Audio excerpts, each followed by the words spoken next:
السلام السلام السلام یا نبی الحمدللہ رب العالمین والصلاة والسلام علی سید المرسلین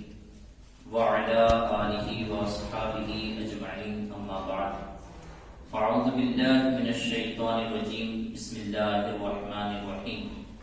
یا ایھا الذین آمنوا اتقوا اللہ وکونوا مع الصادقین۔ صدق اللہ مولانا العظیم وبلغنا رسولہ النبی الامین المکین الکریم،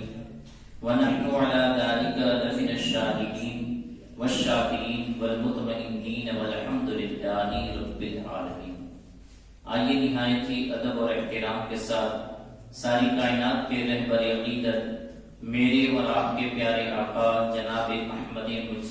حضرت محمد مصطفیٰ صلی اللہ تعالی علیہ وسلم کی بارگاہ گوہرناز میں اپنی غلامی کا ثبوت پیش کرتے ہوئے بآواز بلند ہدیہ درود پاک پیش کیجیے، پڑھیے اللہم صل علی سیدنا مولانا محمد وعلی آل سیدنا مولانا محمد وسلم۔ صلاۃ و سلام علیک یا رسول اللہ صلی اللہ تعالی علیہ وسلم۔ اللہ رب العزت کا نہایت ہی فضل و کرم اور اس کا احسان عظیم ہے کہ رب کریم نے مجھے اور آپ کو یہ توفیق عطا فرمائی کہ میں اور آپ اللہ کے محبوب بندے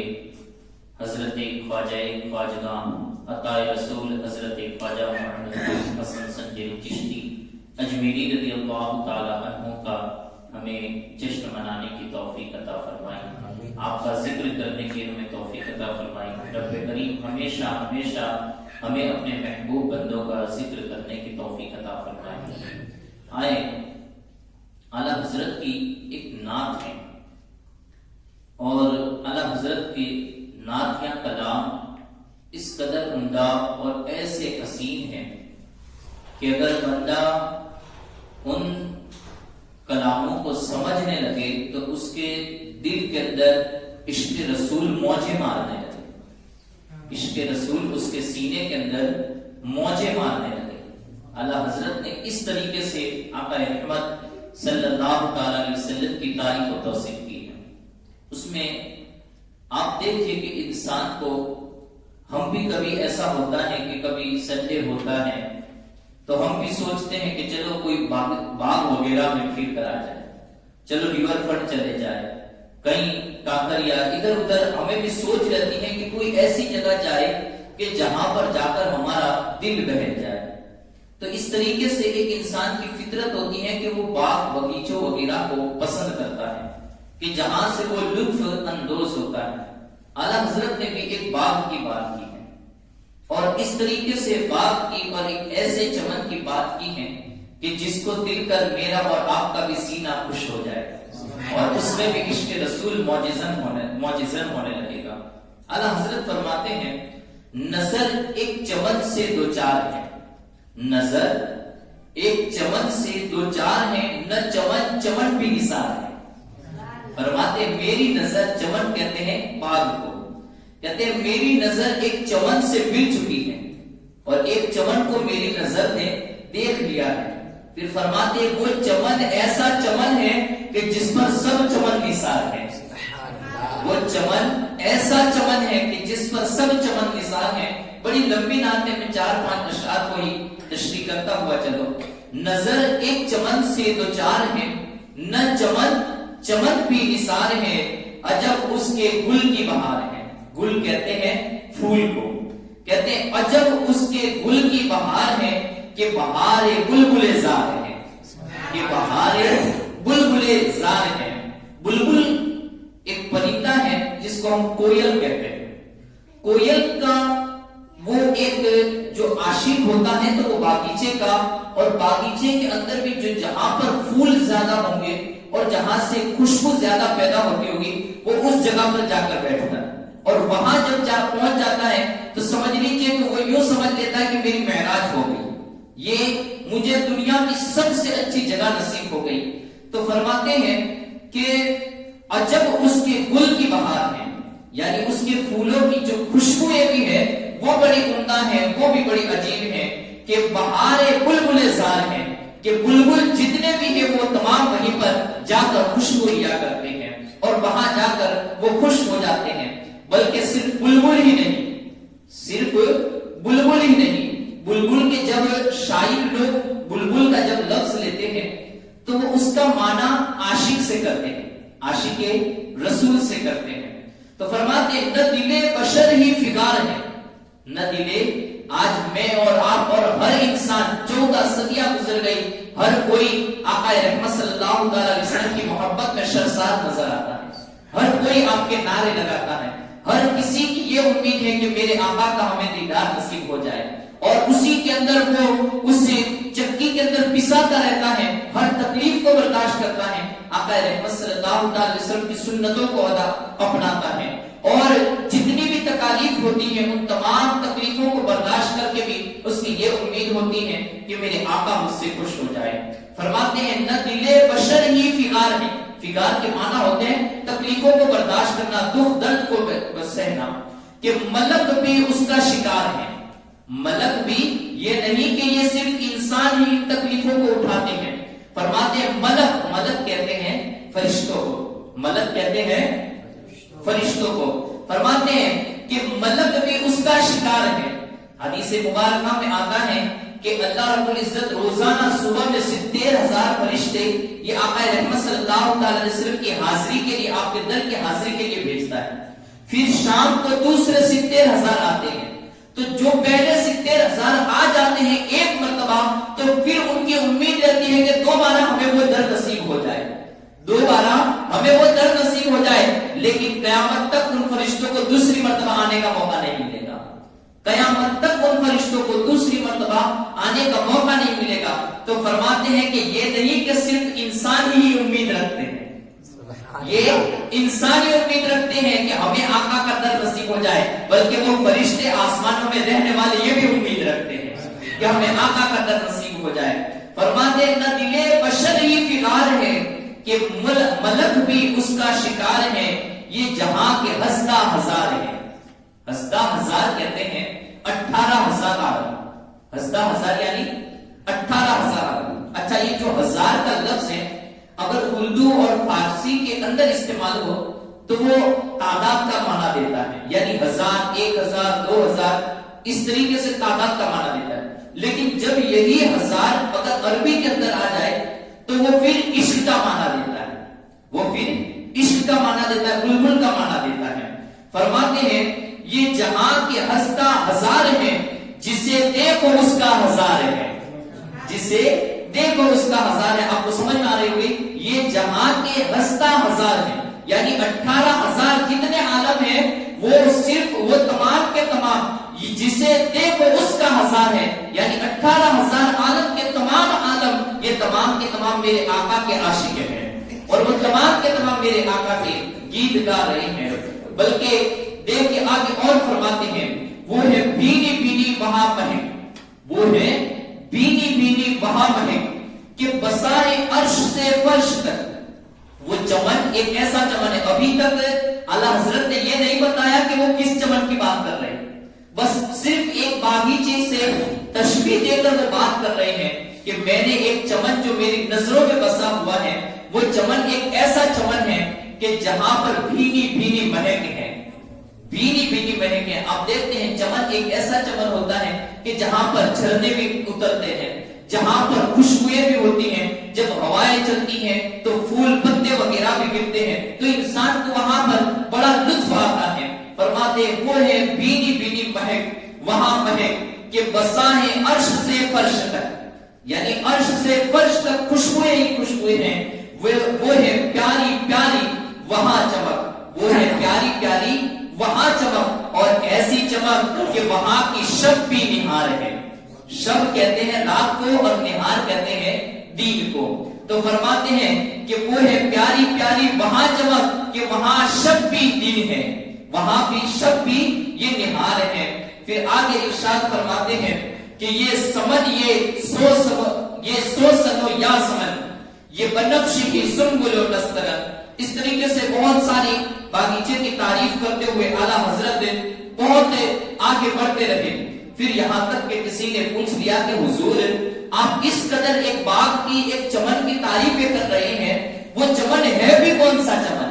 وہ چمن ہے بھی کون سا چمن جس چمن کی آپ کس قدر تعریفیں کرتے جا رہے ہیں کہ آپ نے اس چمن کے آگے دنیا کے تمام چمنوں کو نیچے گرا کر رکھ دیا اور تمام باغیچوں کی کوئی ویلیو ہی اس کے سامنے نہ رہی۔ تو فرمایا کہ حضور اس کا نام بھی تو بتا دیجئے۔ کہا اچھا اس کا نام سننا چاہتے ہو، اس کا نام سننا چاہتے ہو؟ تو پھر فرماتے ہیں یہ ادب کے، پھر فرماتے ہیں کہ اب یہ ادب جھکا دو سرے ملا۔ آگے ارشاد فرماتے جب نام سننا چاہا، کہا کہ جب اس کا نام سننا چاہتے ہو تو فرماتے ہیں ادب جھکا دو سرے ملا کہ میں نام لوں گلے باغ کا، ادب جھکا دو سرے ملا۔ کہا کہ جب اس کا نام سننا ہی چاہتے ہو تو ادب کے ساتھ اپنے سر کو جھکا دو کہ میں نام لوں گل باغ کا، کہ وہ باغ کس کا ہے اور وہ باغ کون سا ہے، ان دونوں کا نام لو، اس سے پہلے اپنے سروں کو جھکا دو۔ پھر فرماتے ہیں گلے تر محمد مصطفیٰ،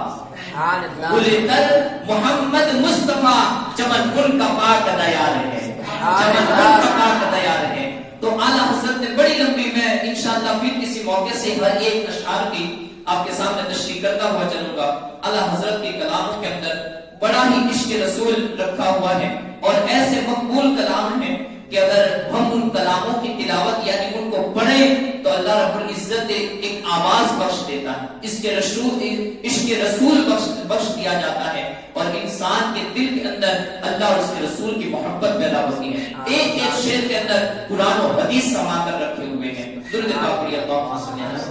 سیدنا مولانا محمد وعلی سیدنا مولانا محمد بارک وسلم۔ سلام و سلام علیک یا رسول اللہ صلی اللہ تعالی علیہ وسلم۔ آئیے چند منٹ ہم کچھ گفتگو سماعت کر لیتے ہیں۔ اللہ رب العزت نے کلام مجید میں ارشاد فرمایا یا ایھا الذین آمنوا اتقوا اللہ وکونوا مع الصادقین،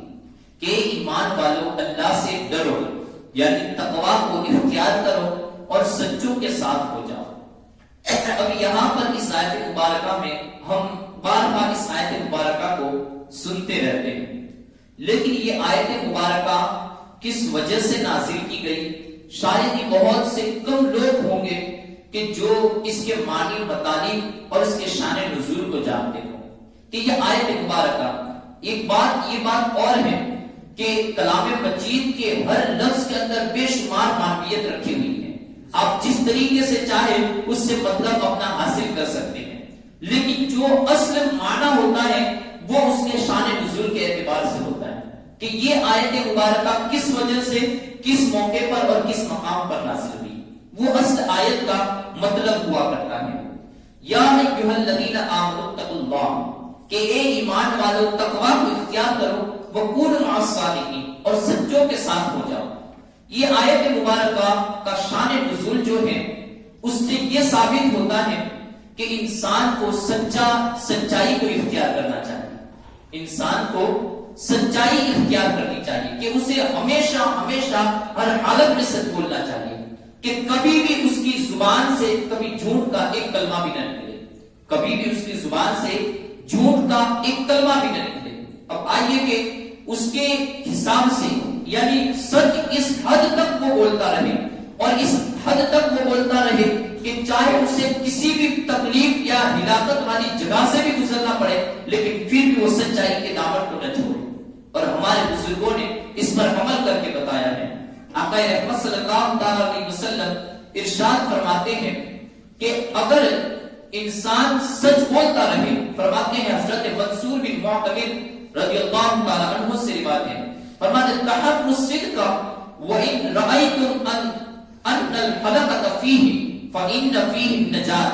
کہتے ہیں کہ سچ بولنے کی کوشش کیا کرو۔ آقا رحمت صلی اللہ علیہ وسلم نے ارشاد فرمایا کہ سچ بولنے کی کوشش کیا کرو اگرچہ تم کو ظاہری طور پر اس میں ہلاکت نظر آئے۔ بسا اوقات ہمارا امتحان ایسا ہی ہوتا ہے کہ کبھی ہم پولیس کے ہاتھ پکڑے گئے یا کبھی گاڑی لے کر جا رہے ہیں ٹریفک میں پکڑے گئے، اور اس وقت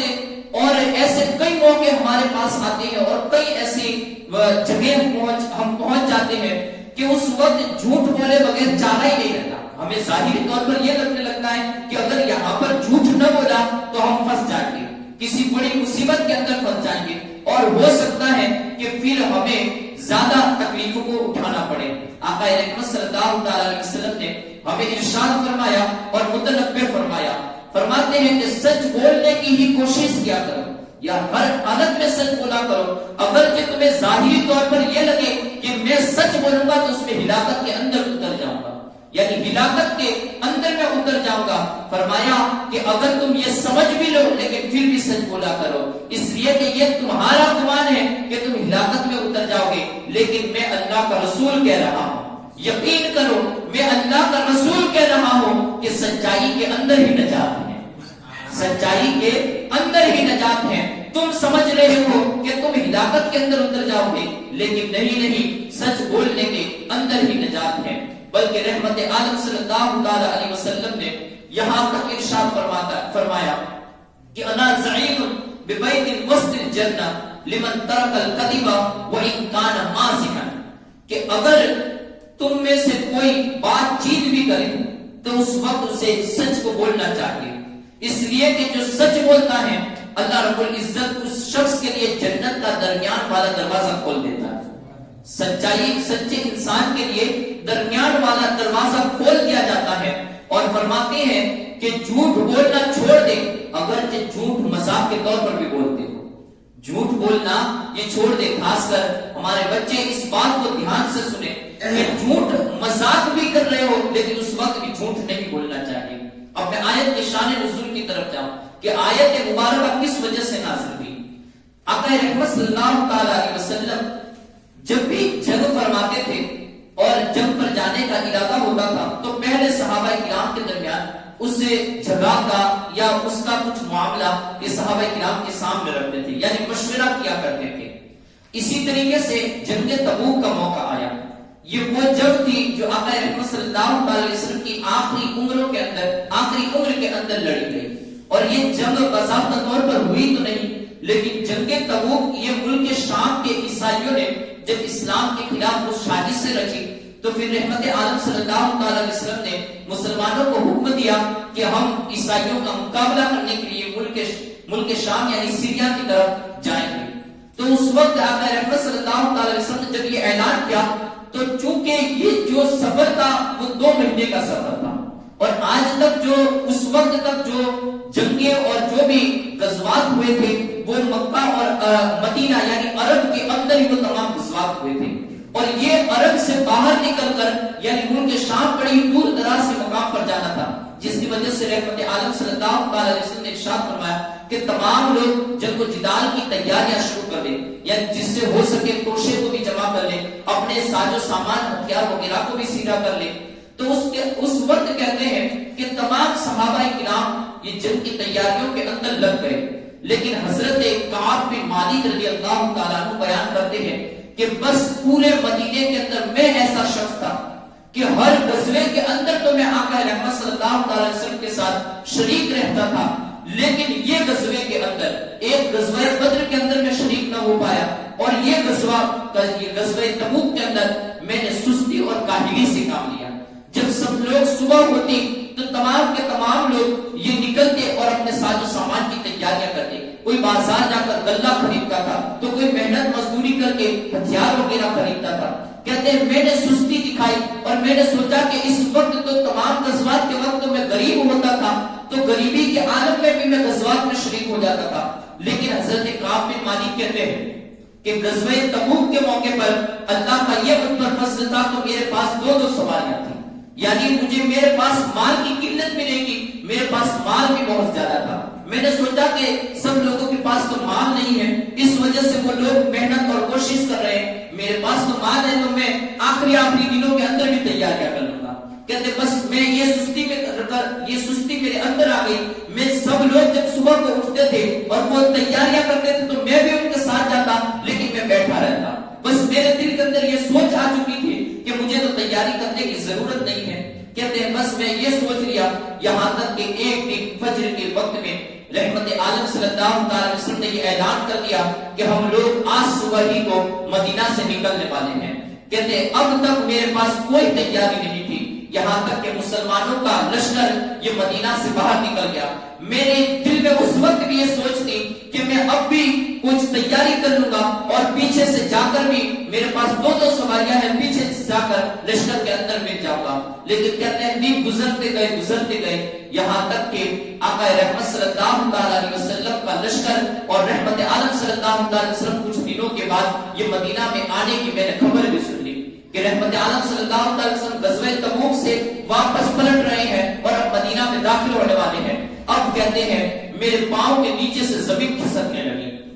کہ میں آقا رحمت صلی اللہ علیہ وسلم کو کیا منہ دکھاؤں گا کہ میں نے سستی کی ہے. اور اس وقت غزوہ تبوک کے اندر بھی تبوک کے مقام پر رحمت عالم صلی اللہ علیہ وسلم نے حضرت کعب بن مالک کو یاد کیا, کہا کہ کعب بن مالک کو کیا ہوا ہے کہ وہ ہمارے پاس موجود نہیں ہے. تو کسی شخص نے کہا کہ اس کو یعنی تکبر آ چکا ہے, اس کے پاس مال آیا ہے. تو حضرت معاذ بن جبل نے کہا کہ نہیں, اللہ سے ڈرو, میں نے ان کے اندر ایسی بات نہیں دیکھی ہے. الغرض اس بات سے حضرت معاذ بن جبل رضی اللہ تعالیٰ عنہ یہ بھی صحابی رسول ہیں, ان کے قول سے ہمیں یہ بات پتہ چلتی کہ اگر ہمارے سامنے کسی انسان کی برائی کی جائے اور وہ برائی اس بندے کے اندر نہ پائی جاتی ہو تو اس وقت ہمارے اوپر لازم اور ضروری بنتا ہے کہ ہم اس وقت اس کو ٹوک دیں کہ یہ برائی اس کے اندر پائی نہیں جاتی تو ہمیں اس کی یہ برائی نہیں بتانی چاہیے اور برائی نہیں کرنی چاہیے. الغرض آقا رحمت صلی اللہ علیہ وسلم نے اس وقت کوئی بھی بحث و مباحثہ نہیں کیا, لیکن جب مدینہ میں آئے تو اس وقت حضرت کعب بن مالک کہتے ہیں میں اپنے رشتہ داروں کے پاس دوڑنے لگا اور ہیلے بہانے کرنے لگا, اور میرے ساتھ ساتھ مدینہ کے اندر دوسرے بہت سارے لوگ تھے جن کے بارے میں یہ خیال تھا کہ یہ تمام کے تمام منافقین ہیں. تو وہ منافق لوگ بھی یہ غزوہ تبوک کے اندر شریک نہیں ہوتے, لیکن صحابہ کرام میں سے 3 لوگ ایسے تھے کہ جو میرے ساتھ شریک نہیں ہوتے. ایک میں تھا اور دوسرے 2 لوگ بھی تھے,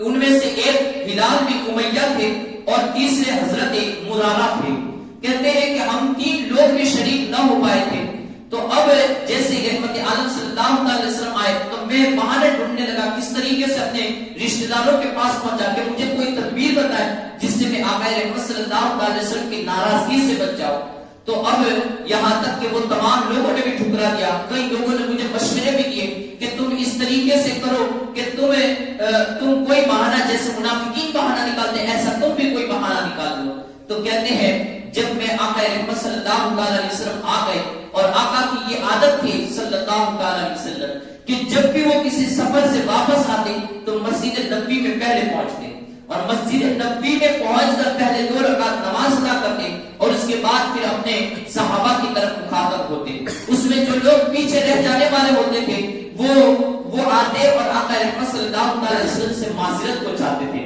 کہ ہمیں یہ عذر تھا, یہ بیماری تھی جس کی وجہ سے ہم آ نہیں پائے, ہمیں بڑھاپا تھا جس کی وجہ سے آ نہیں پائے. تو جو پیچھے رہ جانے والے ہوتے تھے وہ اس وقت معذرت یعنی معافی کو طلب کرتے تو آقا رحمت صلی اللہ علیہ وسلم ان کے عذر کو سنا کرتے تھے. اس مرتبہ بھی جیسے آقا رحمت صلی اللہ علیہ وسلم مسجد نبوی میں بیٹھے تو وہاں پر منافقین بھی آنے لگے جو یہ سوچتے تھے کہ رحمت عالم صلی اللہ علیہ وسلم کو ہمارے دلوں کا علم نہیں ہے. وہ منافقین بھی آنے لگے اور انہوں نے بھی عذر بیان کرنے شروع کر دیے کہ ہمیں یہ عذر تھا جس کی وجہ سے ہم آپ کے ساتھ جنگ میں آ نہیں پائے, لشکر میں شامل نہیں ہو پائے. رحمت عالم صلی اللہ علیہ وسلم نے تمام کے عذر کو سنا اور پھر ان کے لیے مغفرت کی دعا کی اور ان کے معاملے کو اللہ کے سپرد کیا. اس کے بعد حضرت کعب بن مالک کہتے ہیں میری باری آئی, جیسے ہی میں میرے آقا رحمت صلی اللہ علیہ وسلم کے دربار میں پہنچا اور آپ کے سامنے جیسے ہی بیٹھا, مجھ سے جیسے ہی میں سامنے ہوا رحمت عالم صلی اللہ علیہ وسلم مسکرائے.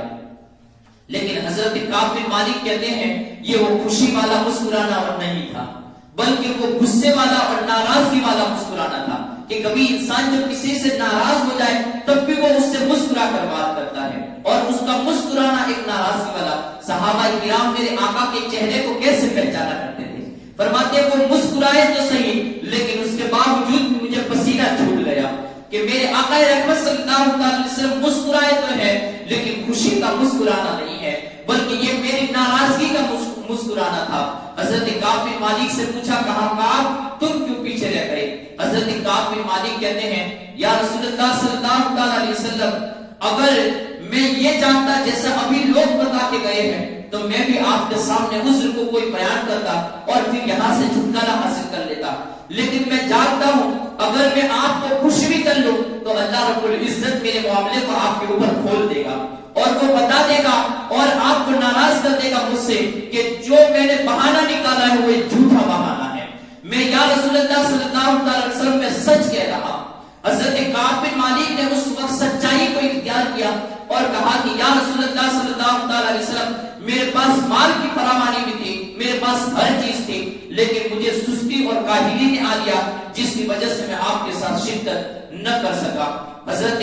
نبی رحمت صلی اللہ علیہ وسلم نے ان کی بات کو سنا، کہا کہ اب میری بارگاہ سے یہاں سے نکل جاؤ اور انتظار کرو کہ رب کا حکم کیا آتا ہے، اللہ رب العزت کا جیسا حکم آئے گا اس کے بعد میں تمہیں اپنی بارگاہ میں بلاؤں گا۔ حضرت کعب بن مالک کہتے ہیں میں نکل گیا اور پھر میرے ساتھ وہ جو دو لوگ تھے انہوں نے بھی کوئی عذر بیان نہیں کیا بلکہ اپنی سچائی کو ثابت کر دیا، اپنی سچائی کو وہاں پر بتا دیا۔ اس کے بعد رحمت عالم صلی اللہ علیہ وسلم نے یہ حکم لگایا اور یہ حکم میرے اور آپ کے لیے بھی ایک نمونہ عمل ہے اور میرے آقا کی زندگی کا ایک ایک لمحہ ہر انسان کے لیے اور تمام مذاہب والوں کے لیے نمونہ عمل ہے۔ رحمت عالم صلی اللہ علیہ وسلم نے حکم دیا اور تمام صحابہ کرام اور تمام پورے مدینے والوں کو حکم دیا کہ ان تین لوگوں سے بائیکاٹ کیا جائے، یعنی ان کے ساتھ کوئی بات چیت نہ کی جائے، کوئی معاملات کے اندر دخل انداز ان لوگوں کے ساتھ نہ کی جائے۔ حضرت کعب بن مالک کہتے ہیں کہ وہ مدینہ تھا جس کے اندر جہاں پر میرے رات دن گزرے تھے، لیکن اب وہ مدینہ کی بستی مجھے بدلی ہوئی نظر آتی تھی، ایسا لگتا تھا کہ جیسے میں اس شہر کے اندر اجنبی ہوں، کوئی میری طرف دیکھتا بھی نہیں تھا، کوئی میرے ساتھ بات چیت کرنے کے لیے تیار نہیں ہوتا تھا، یہاں تک کہ میں بازاروں میں بھی گھومتا تھا اور کوئی ایک دوسرے کے ساتھ بات چیت کرتا اور کوئی ایک دوسرے کے ساتھ مصافحہ اور معانقہ بھی کرتا تھا، ایک دوسرے کے ساتھ بات چیت کرتے ہوئے ہنسی کے ساتھ کلام کرتے تھے، لیکن جب میں بازاروں کے اندر سے گزرتا تھا کوئی میری طرف اپنی نظریں بھی نہیں کرتا تھا، کوئی میری طرف دیکھتا تک نہیں تھا۔ اس طریقے سے 40 دن گزر گئے۔ حضرت کعب بن مالک کہتے ہیں دیکھیں کتنی بڑی آزمائش ہے، ایک وہ بندہ جو جہاں پر رہ رہا ہے لیکن وہاں پر کوئی اس کے ساتھ بات چیت نہیں کر رہا ہے، کوئی ایک بچہ یہاں تک کہ جو چھوٹے چھوٹے بچے بھی تھے وہ بھی حضرت کعب بن مالک کی طرف دیکھ نہیں رہے تھے۔ کہتے پورے مدینے کی بستی ایسا لگ رہا تھا کہ میں یہاں پر ایک باہر سے مسافر آیا ہوں اور اجنبی یہاں پر ہوں کہ کوئی مجھے پہچان ہی نہیں رہا ہے، ہر ایک کوئی مجھے پہچانتے تھے، بچہ مجھے پہچانتا تھا، لیکن اب عالم یہ ہو چکا تھا کہ یہاں پر جیسے ایسا ہو چکا تھا کہ کوئی مجھے پہچان نہیں رہا ہے۔ 40 دن گزر گئے، کہتے ہیں کہ میں اسی حالت کے اندر میں مسجد میں بھی جاتا، رحمت عالم صلی اللہ علیہ وسلم کے پیچھے نماز پڑھتا، یہاں تک کہ پہلی صف میں بیٹھ کر نہ ہی جانب بیٹھتا اور نماز کے اندر بھی میرے آقا کے چہرے کو تکتا رہتا۔ حضرت کعب بن مالک کہتے ہیں نماز کے اندر بھی میں میرے آقا کے چہرے کو تکتا رہتا کہ کہیں ہو سکتا ہے اب معاف کر دیں گے اور ہو سکتا ہے کہ اب اللہ کا پیغام آ جائے یا پھر میرے آقا کا میرے بارے میں کیا خیال ہے۔ اس طریقے سے کہتے ہیں میں دیکھتا رہتا اور مسجد نبوی میں بھی حاضر رہتا، ہر کوئی ایک دوسرے کے ساتھ بات چیت کرتے، لیکن اس کے باوجود بھی کوئی میرے ساتھ ہم کلام نہ ہوتا۔ ایک دن کہتے ہیں 40 دن گزر گئے، اس کے بعد مجھ سے رہا نہ گیا، اب یہ ہو چکا تھا کہ میں کچھ کر جاؤں۔ کہتے ہیں میں اپنے باغ کی ایک دیوار کے اوپر چڑھ گیا، وہاں پر میرا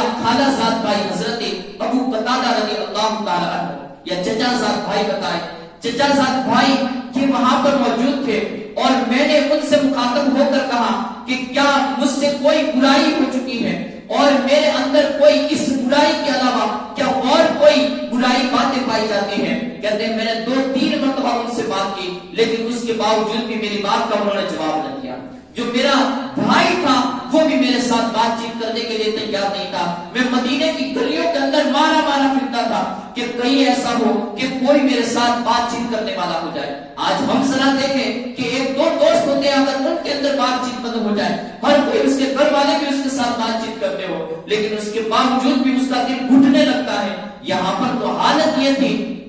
کہ ہر کوئی ان کے ساتھ ہم کلامی سے منہ بند کر چکا تھا اور کوئی ان کے ساتھ بات نہیں کر رہا تھا۔ کتنی بڑی آزمائش تھی کہ جہاں پر مدینے کا بچہ ان سے منہ کو چرا لیتا تھا، نظریں چرا لیتا تھا، لیکن کوئی ان کی طرف دیکھنے کے لیے تیار نہیں تھا، صرف اس وجہ سے ایک سچ بولا تھا۔ اگر منافقین کی طرح اگر وہ بھی جھوٹ بول دیتے تو وہ بھی وہاں سے چھٹکارا پا لیتے، لیکن سچائی کے اندر انہوں نے سچ بولا، اور کیسی آزمائش کے اندر رب نے مبتلا فرمایا، اور وہ حضرت صحابی اور وہ تینوں صحابہ انہوں نے کس طریقے سے استقامت پر عمل کر کے کھایا۔ کہتے ہیں کہ ہمارے اوپر یہ 40 دن گزر گئے، اس کے بعد پھر آقا رحمت صلی اللہ علیہ وسلم کا ایک اور حکم آیا، کہا کہ ان کی بیویوں کو بھی ان سے الگ کر دیا جائے، ان کی بیویاں بھی ان کے ساتھ نہ رہے، اور بیویوں کے پاس بھی وہ نہ جانے پائے۔ حضرت ہلال جو تھے ان کی بیوی آقا رحمت صلی اللہ علیہ وسلم کے پاس پہنچی اور کہا کہ یا رسول اللہ، میرے شوہر تو بزرگ ہو چکے ہیں اور وہ تو میری خدمت کے بغیر وہ چل پھر بھی نہیں سکتے ہیں، تو کہا کہ یا رسول اللہ، اگر مجھے اجازت ہو تو میں ان کے پاس رہوں۔ تو رحمت عالم صلی اللہ علیہ وسلم نے انہیں اجازت کا فرمائی، لیکن کہا کہ انہیں اپنے پاس نہ آنے دینا۔ الغرض جب یہ پیغام حضرت کعب بن مالک کے پاس پہنچا، حضرت کعب بن مالک نے کہتے ہیں میں نے فوراً ہی اپنی بیوی کو میں نے جو پیغام مجھے دینے آیا میں نے ان سے پوچھا کہ کیا مجھے اپنی بیوی کو طلاق دینی ہوگی؟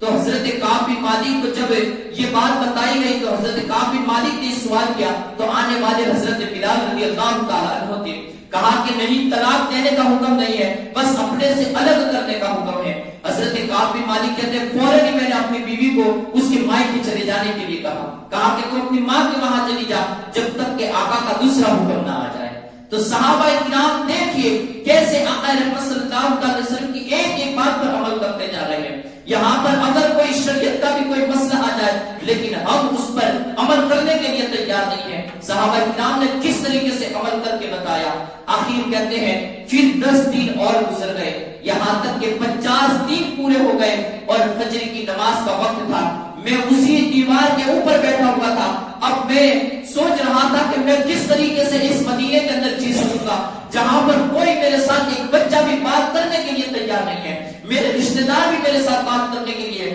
تیار نہیں ہے۔ اور اسی عالم کے اندر فجر کی نماز کے وقت آقا رحمت صلی اللہ علیہ وسلم پر وحی کا نزول ہوا۔ وحی کیا تھی؟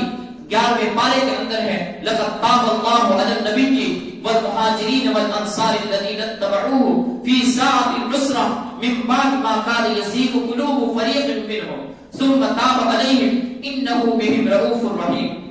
وعلى الثلاثة الذين خلفوا حتى إذا ضاقت عليهم الأرض بما رحبت وضاقت عليهم أنفسهم وظنوا أن لا ملجأ من الله إلا إليه ثم تاب عليهم ليتوبوا إن الله هو التواب الرحيم يا أيها الذين آمنوا اتقوا الله وكونوا مع الصادقين۔ فرماتے ہیں یقیناً رحمت کے ساتھ اللہ تعالیٰ نے اپنے نبی مہاجرین اور انصار پر توجہ فرمائی جنہوں نے مشکل گھڑی میں نبی کریم صلی اللہ علیہ وسلم کی پیروی کی تھی۔ اس کے بعد کہ قریب تھا کہ ان میں سے ایک فریق کے دل ٹیڑے ہو جائے، پھر رحمت کے ساتھ ان پر توجہ فرمائی۔ بے شک وہ اللہ تعالیٰ ان کے ساتھ بہت مہربان رحم فرمانے والا ہے۔ اور ان تینوں پر جن کا ذکر حدیث مبارکہ میں آ گیا، یعنی وہ تین حضرت کعب بن مالک، حضرت مرارہ اور حضرت ہلال، یہ جو تین تھے ان پر بھی رحمت کی توجہ فرمائی۔ اللہ رب العزت نے ان پر بھی رحمت فرمائی جن کا فیصلہ مؤخر کر دیا گیا تھا۔ آقا رحمت صلی اللہ علیہ وسلم نے بتا دیا تھا کہ تم تینوں کا فیصلہ اس وقت ہوگا جب رب کا حکم آ جائے۔ اب دیکھیے کہ وہ 50 دن تک آزمائش اور تکلیفیں برداشت کرنے کا صلہ بھی کتنا عظیم ملا کہ قرآن قیامت تک رہے گا اور قیامت کے بعد بھی رہے گا۔ جب قرآن پڑھا جائے گا حضرت کعب بن مالک کا تذکرہ کیا جائے گا۔